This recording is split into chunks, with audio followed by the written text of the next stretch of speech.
Мирис на изгорена гума, пластика и отпад веќе неколку денови го загадува воздухот во општина Аеродром, Ново Лисиче и Маџари. Неподносливата миризба се шири низ целата околина, особено во вечерните часови.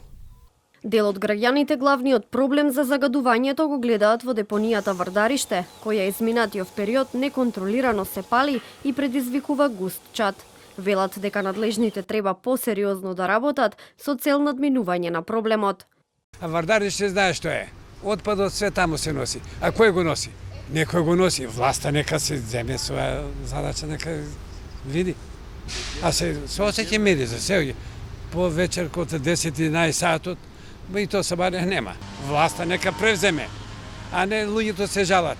Се жалат од една власт, се жалат од другата. А Вардариште сепак смрди. Меѓутоа никој ништо не презима. Таму е што се вика атомска бомба. Јас сум работел железара 30 години. Исто случај со Велес. Ништо не презема. Охис.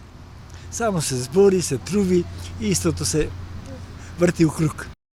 Реакции за загадениот воздух граѓаните споделуваат и на социјалните мрежи. Таму апелираат кандидатите за идни градоначалници на град Скопје, општина Аеродром и Газибаба да се обврзат дека ќе ја дислоцираат депонијата во рок од една година. Во спротивно велат дека нема да излезат на гласање на предстојните локални избори. Во пресред на предизборните кампањи предлагам да извршиме јавен притисок за сите кои се кандидати за градоначалници на Скопје, Газибаба и Аеродром да се обврзат дека ќе ја дислоцираат, комплетно затварат депонијата во рок од една година.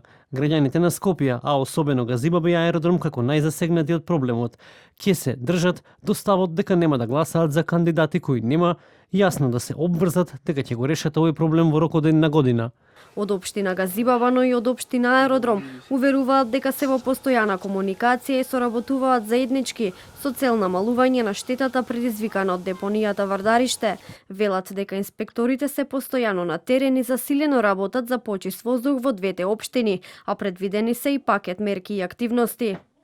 Од првиот момент кога ја регистриравме оваа состојба, го задолжив секторот за инспекцијски работи да почне со вонредни инспекцијски контроли во засегнатите делови.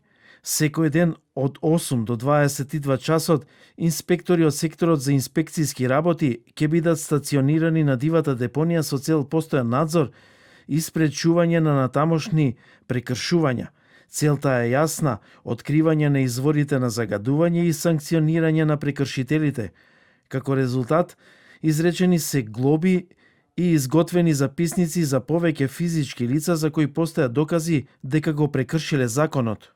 Според информациите на Центарот за управување со кризи од 1 јуни па се до денес на телефонската линија 112 пристигнале вкупно 27 пријави од граѓани за загаден воздух. Од нив 11 биле за подрачјето на општина Аеродром, најчесто Ново Лисиче.